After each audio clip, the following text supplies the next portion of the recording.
Je voulais vous dire que je suis ravi d'être parmi vous ce soir, et notamment, et je réponds un peu à cette première question, en raison du sujet, tout simplement. Parce que le sujet, il est majeur, on le sait tous, pour beaucoup de raisons démographiques, de société, etc. Du coup, c'est aussi un sujet qui, dans les équipes Ipsos, eh bien, est un sujet motivant. On aime bien travailler sur des dimensions qui sont fortes.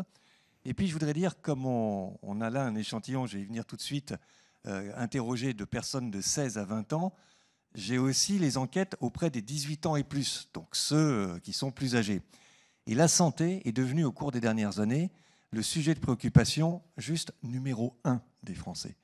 Le sujet de préoccupation numéro 1 quand on les interroge sur leurs préoccupations personnelles, et depuis peu le sujet numéro 1 ou numéro 2 avec le pouvoir d'achat. C'est dire si vraiment on est sur quelque chose d'absolument crucial pour la société, pour les Français et pour l'avenir. Et là, on a un très beau dispositif, ce qui ne gâte rien, c'est que cette enquête, déjà, elle est réalisée auprès des 16-20 ans, ce qui est assez rare. Donc on va vraiment pouvoir examiner quelles sont leurs motivations, leurs représentations, leurs attentes. Et je remercie la Fondation de nous avoir permis de faire ce travail. Et puis c'est un beau dispositif aussi assez inédit parce que vous le voyez, il a été réalisé dans 7 pays, France, UK, Belgique, Allemagne, Italie, Pays-Bas et Espagne. À chaque fois, on a interrogé 300 jeunes représentatifs à partir des quotas qui étaient pris en compte selon les données dans chaque pays correspondant à l'INSEE. Je précise juste que chaque pays vaut 1. C'est-à-dire que la parole d'un Belge vaut la parole d'un Français ou d'un Espagnol. On n'a pas pondéré les résultats par rapport au poids démographique de ces pays. Comme ça, on a vraiment une lecture qui se fait pays par pays. Voilà pour le dispositif, mais c'est important de dire que c'est vraiment un beau dispositif. Alors, premier indicateur, quand on regarde la confiance de ces jeunes de 16 à 20 ans dans leur capacité à trouver un emploi après leurs études, c'est un niveau de confiance qui est quand même assez élevé, et tant mieux, puisqu'on a applaudi en introduction, on peut réapplaudir ou se réjouir ici. On a 75% de cette jeunesse qui est confiante dans sa capacité à trouver un emploi après ses études. 25% d'inquiets, il ne faut pas les négliger, mais ils sont quand même minoritaires. Et puis surtout, tout de suite, un résultat important, intéressant, c'est que les jeunes qui sont très intéressés par les métiers de la santé et du soin, eh bien, eux, ils sont 84% à être confiants pour trouver un emploi après leurs études. 84% contre 75% en moyenne. Donc ils savent qu'on a besoin d'eux et que ce secteur est un secteur à l'évidence important, crucial, et il pourrait y avoir du travail. Alors petit bémol, les Français, vous le savez, sont les champions du pessimisme. On le retrouve aussi auprès des jeunes Français, puisque les jeunes les moins confiants, 68%, alors ils sont quand même très majoritairement confiants, mais on les trouve en France, et c'est plutôt en Espagne ou en Italie qu'on a les taux de confiance les plus élevés. Une fois qu'on a posé cette première toile de fond sur le niveau de confiance, ce qui était important et intéressant, c'était de connaître les critères, et vous verrez que cette question, on va y revenir par la suite, mais déjà les critères en général qui font que ces jeunes ont envie de choisir un métier. Donc qu'est-ce qu'ils mettent en avant? Première dimension qui a aussi beaucoup progressé, dont on sait qu'elle est cruciale, elle a beaucoup progressé par rapport à ce qu'on pouvait voir il y a 15 ans, il y a 20 ans. Et comme j'ai effectivement quelques heures de vol, merci Serge de l'avoir rappelé, je peux vous dire que par rapport à il y a 25 ans, ce n'était pas ça qui arrivait en premier. Mais cette question de l'équilibre entre la vie professionnelle et la vie privée, elle est devenue essentielle. Donc ce sera un sujet à prendre en compte si on veut attirer la jeunesse de ce pays dans les métiers du soin. L'intérêt aussi du métier, le fait qu'on puisse s'y épanouir, et tant mieux, ça veut dire que ce moteur-là, il reste essentiel. Vous voyez que là, on est à des niveaux très élevés. L'ambiance, les relations au travail, c'est ce qu'on trouve aussi auprès de l'ensemble des salariés. La question de l'ambiance, du milieu est extrêmement importante. L'idée qu'on doit être en phase avec ses valeurs. Si vous avez une dissonance entre les valeurs profondes de l'individu et ce que lui propose son métier ou l'organisation dans laquelle il travaille, ça ne fonctionne pas, ça ne va pas. Et puis ne l'oublions pas, parce que regardez, c'est un niveau quand même aussi élevé, la rémunération. Et donc, ça sera une question aussi importante pour attirer les jeunes dans les métiers du soin. La fierté joue aussi beaucoup, et l'utilité du métier, ce qu'il apporte aux autres, à la société, c'est dans le ranking, comme on dit pas très joliment, c'est derrière les premières dimensions, mais ça reste à un niveau qui est quand même très élevé. Alors une fois qu'on a vu ces premiers critères, on arrive à cette slide. Et cette fois-ci, on demandait à nos jeunes s'ils étaient intéressés ou non par la possibilité de travailler dans chacun des secteurs suivants. Et là, vraie bonne surprise, je pense qu'il faut le souligner, vous voyez que la santé et le soin arrivent en 3e position, à 2 points de l'éducation. Alors le luxe attire, mais le luxe attire tout le monde. C'est un secteur qui fascine, c'est un secteur dont on sait qu'il est en pleine expansion, donc on a toujours le luxe très haut. Là, vraiment, je crois que ce qui est notable et ce qui constitue la bonne nouvelle, d'où ce titre « Je t'aime », mais ensuite on voit éventuellement les difficultés à passer de l'amour déclaré à l'engagement. Mais la santé et le soin, c'est véritablement un secteur qui attire. C'est le premier choix aux Pays-Bas, c'est le 2e choix en France, en Belgique, au UK. Donc il y a quelque chose de partagé et il y a un moteur, là, en termes de secteur d'activité, qui est vraiment important. Vous voyez que l'humanitaire, aussi l'aide sociale, c'est très proche. Donc on voit bien qu'on a là un bloc, un ensemble qui attire beaucoup plus que l'industrie, l'énergie, l'artisanat ou d'autres métiers. Donc c'est une bonne chose, c'est une bonne nouvelle. Je vais passer assez vite sur les comparaisons par pays parce qu'il y a des nuances. Donc en réalité, il faut les regarder de près. Mais globalement, on est quand même sur un phénomène qui est un phénomène assez généralisable. En France, on est parfois un peu plus critique, un peu plus pessimiste. Mais globalement, vous retrouvez des réponses qui sont dans le même ordre dans pratiquement tous les pays. Vous voyez là, la santé, le soin, c'est quand même la 2e réponse à peu près partout, sauf en Allemagne et en Italie, donc, et puis aussi en Espagne.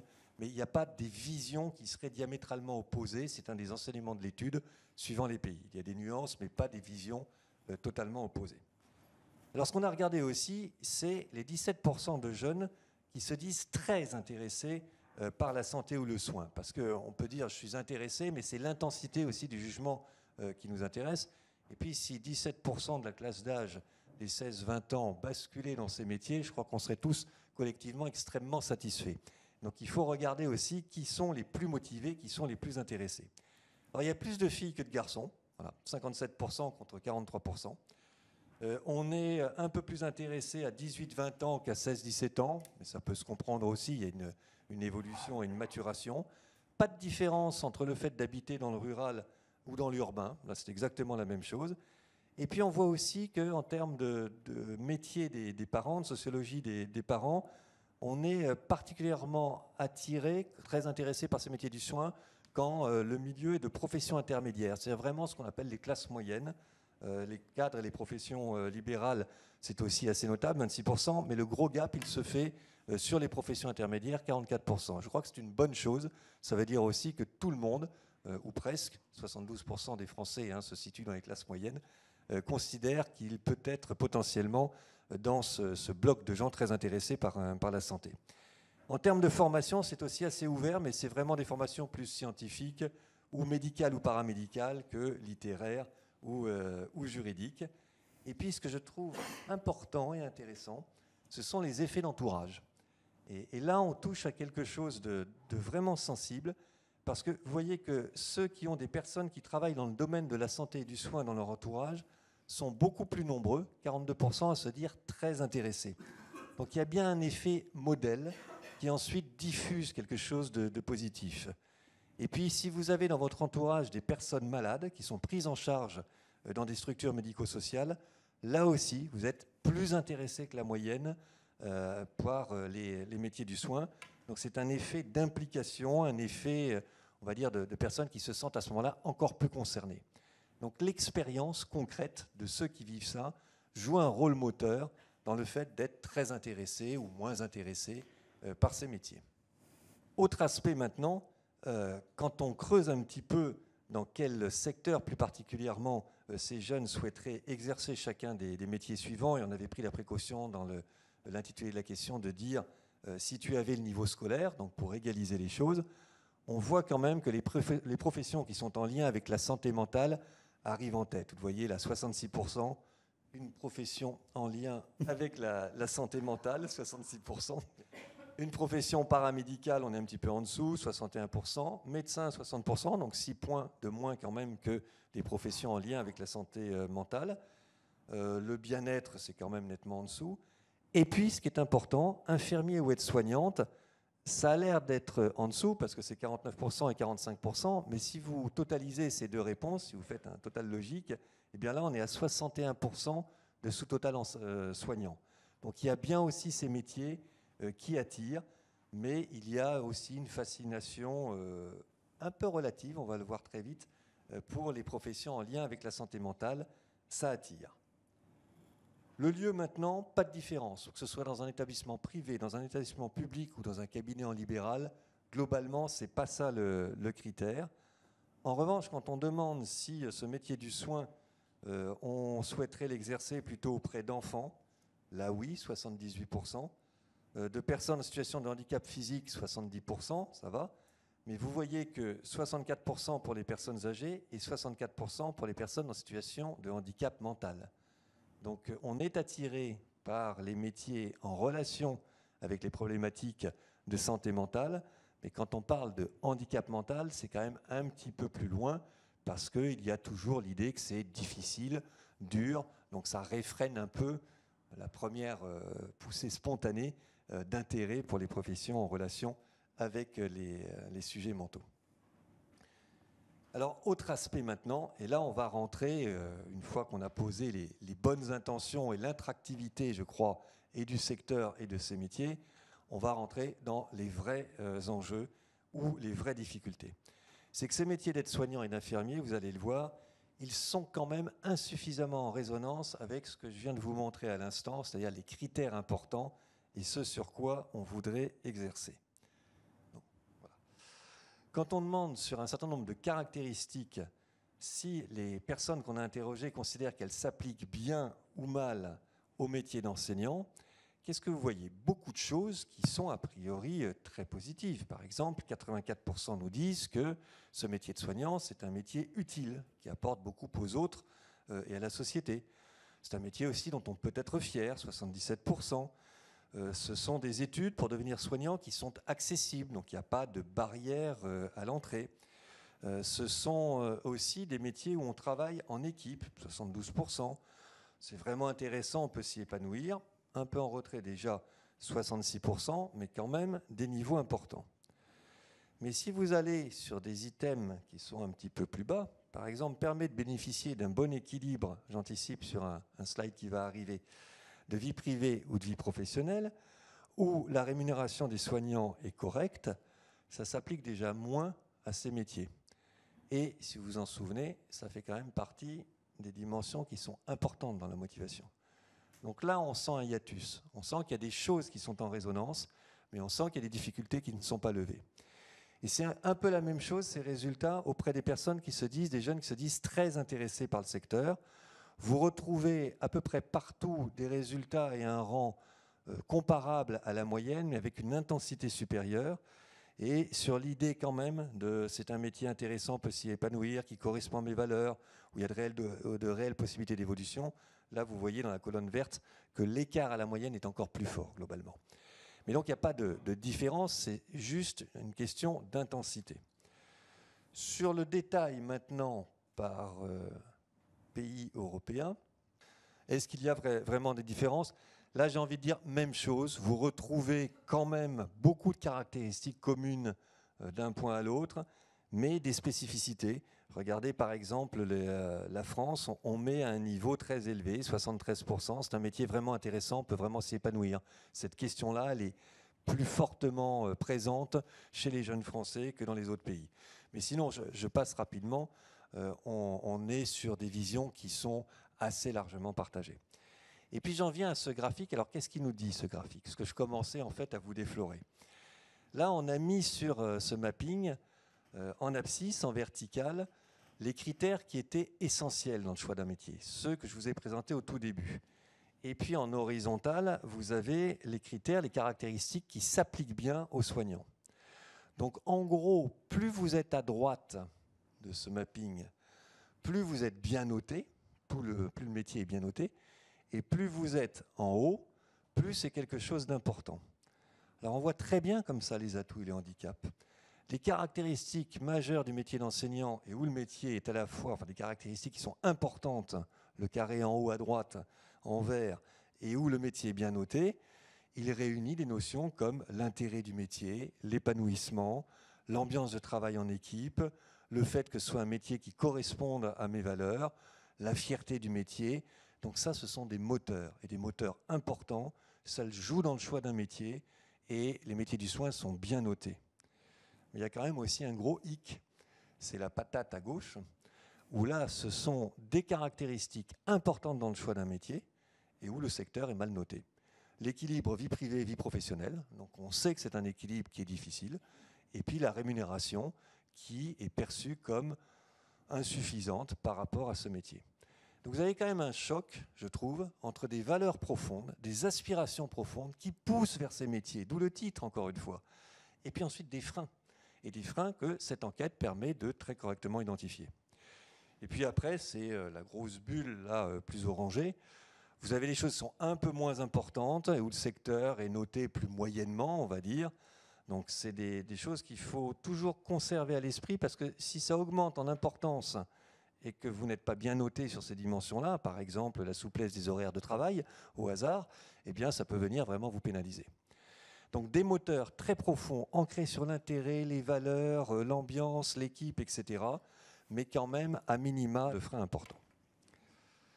Quand on creuse également, et j'aime beaucoup cette question et ce slide, la façon aussi dont les jeunes interrogés perçoivent le métier d'enseignant, on peut faire une lecture de ces résultats qui montre aussi le danger d'une trop forte idéalisation.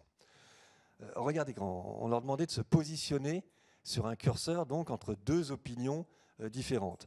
Je pense que pour être un bon soignant, il faut vraiment s'engager au quotidien, ou je pense que chacun peut devenir un bon soignant en sachant garder une certaine distance. Très majoritairement, les jeunes nous disent, ils optent pour être un bon soignant, il faut s'engager au quotidien. Donc on sent qu'il y a beaucoup d'allant par rapport à ça. Et c'est la même chose sur l'idée de, est-ce que c'est un métier de passion ou pas ? Il faut la passion d'aider les autres, c'est un moteur essentiel, nous disent-ils à 68%, plutôt qu'il faut avoir des compétences et de l'empathie, mais comme dans beaucoup de métiers. Troisième dimension, le métier de soignant exige souvent des sacrifices personnels importants qu'il faut accepter, 67%, versus un tiers seulement qui nous dit non, on n'a pas à accepter des sacrifices importants, ce métier, on doit pouvoir le faire sans passer par là. Et puis dernière dimension, je pense que pour être un bon soignant, il faut véritablement avoir la vocation, très partagée, hein, les deux tiers, puis toujours un tiers qui nous dit non, peut-être un bon soignant sans avoir forcément la vocation. Qu'est-ce que ça veut dire ? Ça veut dire que le métier, il est très porté par une vision où il faut être engagé au quotidien, avoir la passion d'aider, être prêt à faire des sacrifices personnels importants, avoir la vocation. On peut se dire c'est très bien, puis on peut se dire aussi c'est un peu trop. Parce que gare à la désillusion après, et si vous me permettez, je vous fais une toute petite parenthèse d'une enquête qui m'a profondément marqué, réalisée il y a plus de 15 ans auprès du métier d'infirmier ou d'infirmière, où déjà il y avait des problèmes de pénurie d'infirmières, et on avait recruté, c'était une étude CADI, des très jeunes qui étaient en troisième, qui avaient envie d'être infirmières, et puis on recrutait ensuite des jeunes qui étaient en école d'infirmière, puis à la sortie d'école d'infirmière, pendant les premiers stages ou les premières années, et puis au bout de 10 ans. Et on avait un parcours d'une idéalisation absolue au démarrage, au choc, jusqu'au choc des réalités.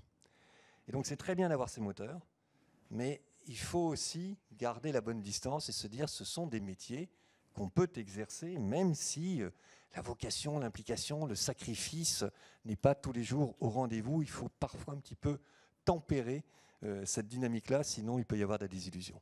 En tous les cas, ça nous montre très bien les moteurs. Alors, on s'est également intéressé, c'est tout aussi important, aux freins à l'exercice du métier. Et les freins, il y en a. Il y a vraiment l'idée que dans le domaine de la santé et du soin en tant qu'infirmier ou d'aide-soignante, eh bien, qu'est-ce qui peut venir freiner l'envie ? C'est la charge de travail, ce sentiment que la charge de travail est très élevée. C'est aussi le fait de devoir faire face à la maladie, à la souffrance, à la mort. Vous voyez que ce n'est pas rien. Et tant mieux, je crois, si ces jeunes ont conscience de ça, parce que ça fait partie effectivement du métier. Et puis on retrouve les horaires irréguliers, donc c'est important. Ça peut être un frein et c'est important puisque ces jeunes nous ont dit que l'équilibre vie professionnelle, vie privée, il était important dans le choix d'un métier. Et vous retrouvez également en frein le niveau de rémunération et la pénibilité. Donc il faut s'appuyer sur les grands moteurs qui poussent cette jeunesse à aller vers ces métiers, mais il faut aussi impérativement résoudre quelques freins qui restent des freins majeurs. Alors on a quelques leviers qui pourraient permettre de réenchanter aussi ces métiers du soin auprès d'une partie des jeunes Européens. Quand on leur demande, en termes d'attractivité du métier de soignant, quelles sont les 3 raisons, vous le voyez ici, qui pourraient donner le plus envie d'exercer un métier de soignant dans le domaine de la santé, on retrouve toujours cette idée, le sentiment d'avoir un métier qui a un sens et qui sert aux autres. Donc l'utilité, le sens, le fait d'être reconnu comme tel, mais de soi à soi, de faire un métier qui vous porte au nom de ses valeurs, c'est quand même ça qui est le plus important. La fierté, la reconnaissance sociale et la satisfaction personnelle. Donc là, on est aussi sur un levier important. Le travail en équipe, on est conforme avec les critères. Le fait de travailler en équipe et de ne pas être isolé. Et puis en revanche, le niveau de rémunération qui arrive quand même un peu loin derrière. Et là, à nouveau, au niveau européen, vous voyez que c'est assez homogène, puisqu'on a toujours les deux premiers leviers, le sentiment d'avoir un métier qui a un sens et le sentiment de fierté et de reconnaissance sociale qui arrivent partout en tête, sauf en Allemagne, où le travail en équipe constitue la deuxième réponse. Voilà. Quand on demande aussi aux personnes si elles ont assisté à des interventions de personnes venues présenter des métiers de la santé et du soin au cours de leurs études, vous avez 23% de la population interrogée qui nous dit oui plusieurs fois, 34% oui une fois, ce que je trouve plutôt pas mal globalement quand même. Ça veut dire qu'il y a des efforts qu'il faut renforcer, mais c'est déjà pas mal.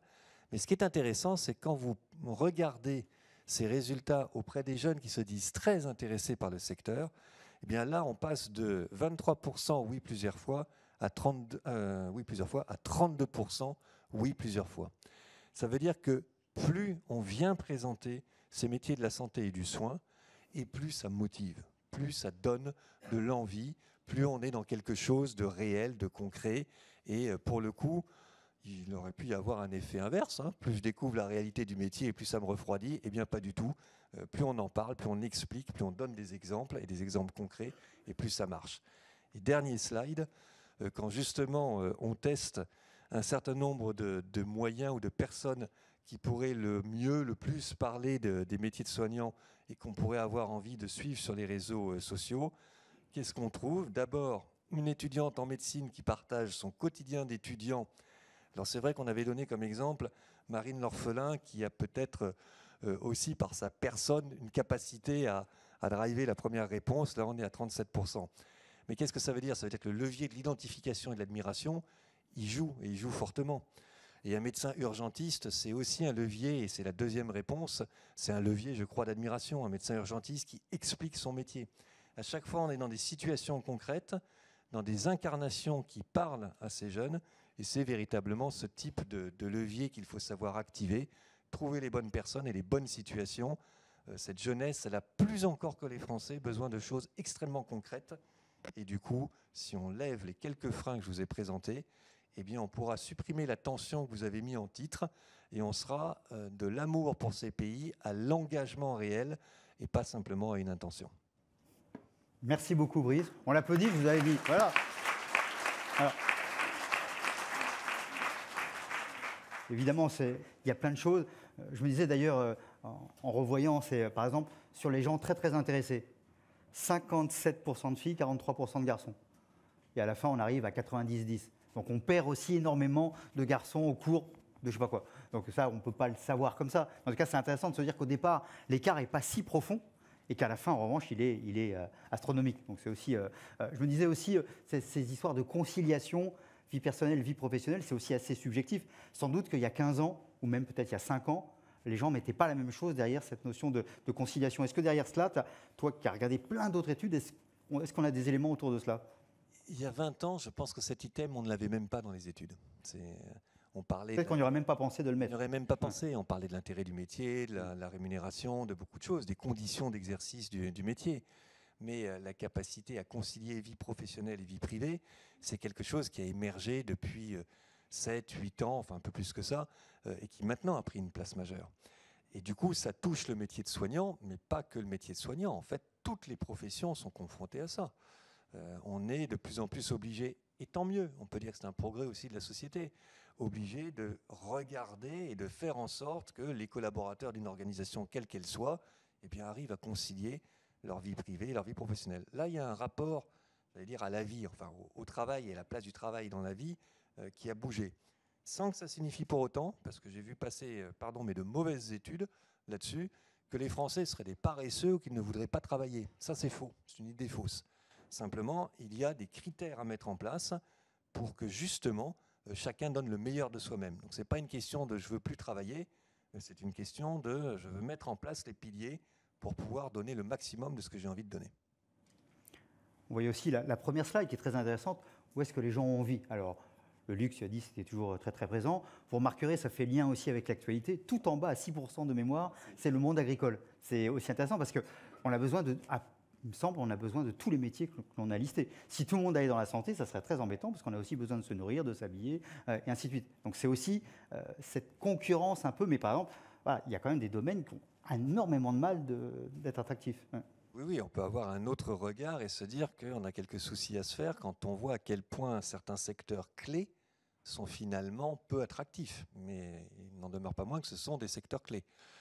J'ai pas eu la cruauté, là aussi, de pointer le 6% pour les politiques, qui seraient des incarnations positives pour parler des métiers du soin et de la santé. C'est vrai, tout le monde n'a pas été comme Richard Michel, où en fin de compte, il a fait ce métier parce qu'un jour, il a vu un politique en parler. Il s'est dit, je serai ministre de la Santé. Il s'est dit, je commence par diriger un EHPAD. Mais il ne faut pas s'en réjouir non plus. On a besoin que des politiques portent, et qu'ils soient appréciés, portent ces enjeux.